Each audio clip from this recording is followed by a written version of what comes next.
Një nga plagët më të dhimbshme të historisë së Shqipërisë u kujtua këtë gjë shkërhek në fshatin Borov të Kolonjës, me omazhe, vendosje kurorësh me lule e mesazhe kujtese e paqeje, u shënua 83 vjetori i masakrës së Borovës, ku më 6 shkërhek të vitit 1943, ushtria naziste gjermane vrau 107 banor të pafajshëm, mes tyre gra, fëmijë të moshuar, duke kthyer fshatin në një nga simbolet më tragjike të vuajtjeve të popullsisë civile gjatë luftës së dytë botërore. Ceremonia përkujtimore organizuar nga Bashkia e Kolonjë e mblodhi autoritetet vendore, qytetar, familjar të viktimave e përfaqësues diplomatik. I pranishëm ishte nga ambasadori i Gjerman në Shqipëri, Karl Bergner, i cili cilësoi masakrën e Borovës, një krim të kryer nga ushtria gjermane, duke theksuar rëndësinë e kujtesës historike e të reflektimit për të ndërtuar një të ardhmen e paqe, ku tragjedi të tilla të mos përsëriten më.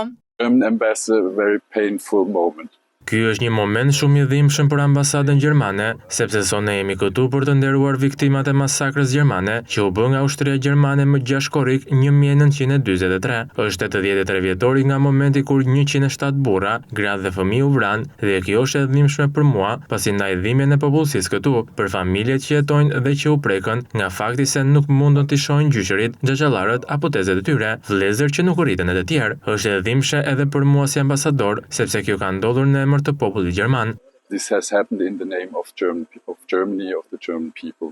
Emocionat më të forta të ceremonisë erdhën nga dëshmitë e 2 grave që i mbijetuan masakrës. Pas më shumë se 8 dekadash, kujtimet e tyre mbetën poshtë të gjalla, sa ditët kur humbën familjarët e pam fshatin të shkëmbojë nga flakët. 87 vjeçari Gjorgjia Asimo i tregoi ambasadorit gjerman për jetimet e saj si një vajzë vetëm 7 vjeç, kur pa para syve të saj vrasin njerëzve më të afërt. Atje dhe u fshehur, menduam se ishim fshehur, se kur e mendoj të shithem që kemi fshehur kot. Wir dachten, wir haben uns versteckt, aber das war kein guter Versteck. E cili qëllon dhe pritet vllai vogël 5 vjeç.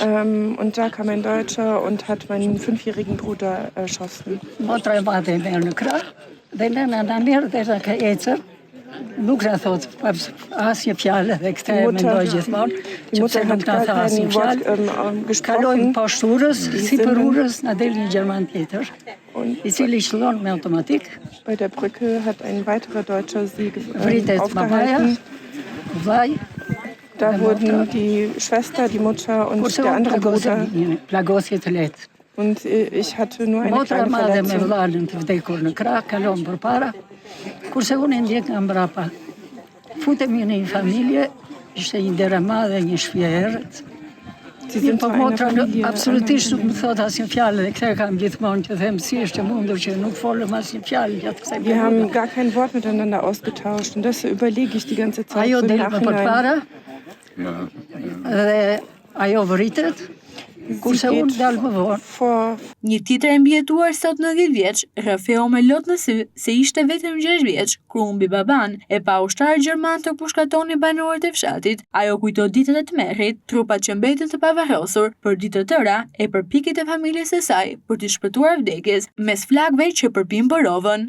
Kur u ndodh kjo, isha 6 vjeç, kisha hyrë në shkollë. Isha 6 vjeç, shtëpia tonë bie e dyta. Vranë teton, Gjaxhan, baban, erdhi Gjermani në bosh, i vuri për para dhe i pushkatoi aty në ura. Pa, dendën 5 ditë të zbulua, të vrarë, balonin në Krimba. Da i mëruan se mos binde në një epidemi. Edhe atje ku ishin vrarë, atje u mbulua i tërë fshati. Ku që vrarë, u hap gropa, me lopatët, valonin në Krimba. Më të merë ku të vej. Po ju si shpëtuat? Kush i shpëtoi? Ne shpëtuam të 4 fëmijë dhe nëna 5. Erdhi Gjermani që i mori të thash, këta. Ne u futëm në katafigje dhe dendëm gjithë në mes të natës atje. Në mes të natës, po të digjesh e fshati. Na e ndezë dhe ne shtëpinë, po vajti në mori i tenxhere me qumësh dhe shojti.